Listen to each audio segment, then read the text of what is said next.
इन्होंने क्यों कहा कि जंसुराज में 80% अपराधी है?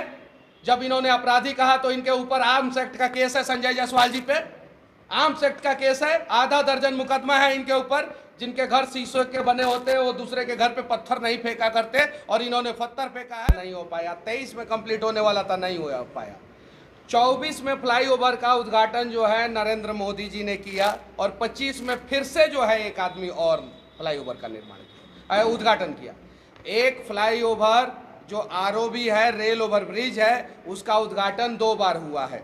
एक बार 2024 में लोकसभा चुनाव से पहले, और एक बार 2025 में फरवरी महीना में।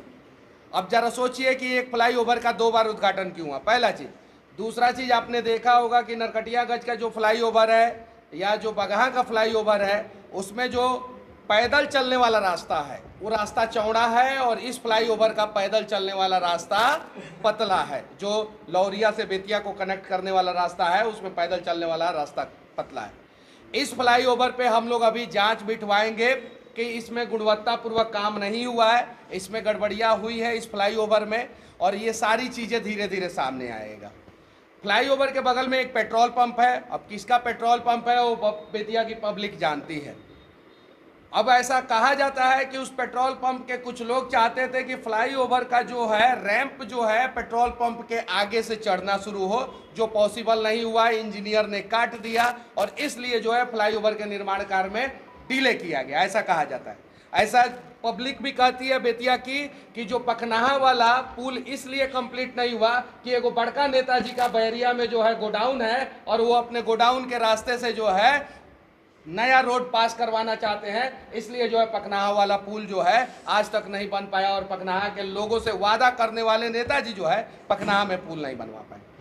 आपने देखा होगा चनपटिया चीनी मिल के बारे में नेताजी ने कहा कि हम चनपटिया चीनी मिल चालू कराएंगे। 2019 में अखबार में छपा, झूठ बोले, नहीं चालू कराएं। पब्लिक अब उनको लीगल नोटिस देगी कि आपने झूठ काहे बोला है। कुमारबाग स्टील प्लांट 2008 में चालू हुआ, 2023 में बंद हो गया। पब्लिक उनको लीगल नोटिस देगी कि आपने जो है आपके संसद रहते हुए जो है ये स्टील प्लांट क्यों बंद हो गया, जवाब दीजिए। उसके अलावा जो है बेतिया का जो सरकारी अस्पताल है उसकी स्थिति आप लोगों ने देखा। हमारे सांसद महोदय ने बेतिया के सरकारी अस्पताल के मैनेजमेंट टीम को लीगल नोटिस दिया क्या? वहां जरूरी था कि नहीं लीगल नोटिस देना? किसके ऊपर कार्रवाई हुआ, किसके ऊपर नहीं कार्रवाई हुआ? सांसद महोदय ने कुछ किया क्या? नहीं किया। रोजगार के ऊपर सांसद महोदय बात नहीं करते हैं, यहाँ के अस्पताल के ऊपर सांसद महोदय नहीं बात करते हैं। बेतिया से पटना 4 लेन जो हम लोग जो है पिछले 7-8 साल से मांग कर रहे हैं, वो 4 लेन जो है आखिर डीले पे डीले क्यों हो रहा है, लेट पे लेट क्यों हो रहा है? क्योंकि वर्तमान समय में एम्बुलेंस को बेतिया से पटना जाने में कम से कम 5 घंटा लगता है। भाया मोतिहारी मुजफ्फरपुर होते हुए एम्बुलेंस जो है पटना जाता है। जैसे बेतिया पटना 4 लेन कंप्लीट हो जाएगा, बेतिया की दूरी पटना से जो है 165 किलोमीटर हो जाएगा। एम्बुलेंस 2 घंटे में पटना जाना शुरू हो जाएगा, और बेतिया में एगो नेताजी का बड़का सा प्राइवेट क्लिनिक है वो बंद हो जाएगा। 75% मरीज पटना भाग जाएगा।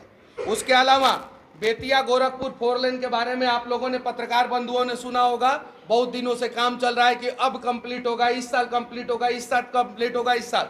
लेकिन धरातल पे एक टेलर माटी भी नहीं गिरा है बेतिया गोरखपुर 4 लेन के लिए। एक टेलर माटी नहीं गिरा है। क्यों?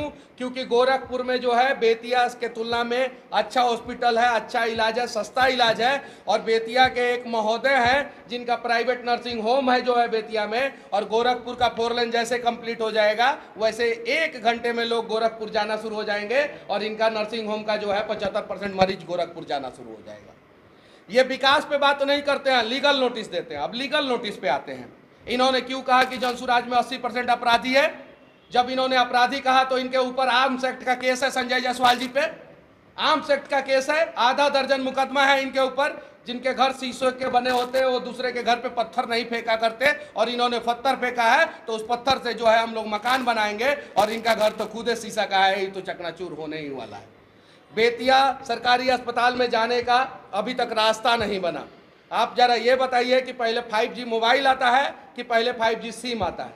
सबसे पहले 5G मोबाइल आता है, उसके बाद से जो है सिम नेटवर्क प्रोवाइडर जो है वो सिम बेचना शुरू करते हैं। आपने अस्पताल बनवा दिया, रास्ता नहीं बनवाया। पहले रास्ता बनवाना चाहिए था, क्लियर करवाना चाहिए था, उसके बाद से अस्पताल बनवाना चाहिए था। जब रास्ता क्लियर होगा तो बहुत बड़े बड़े लोगों का जो है मकान जो है वो रास्ता पे आएगा, किसी का छज्जा टूटेगा, किसी का कुछ टूटेगा, किसी का कुछ टूटेगा, किसी का कुछ टूटेगा। इसलिए आज तक जो है बेतिया सरकारी अस्पताल का उत्तर साइड का जो गेट है उसको जो है कंप्लीट नहीं किया गया। अब आते हैं बेतिया सरकारी अस्पताल का मेन गेट, जो पूरब साइड से जो गेट है उसको भी जो है आज तक कंप्लीट नहीं किया गया।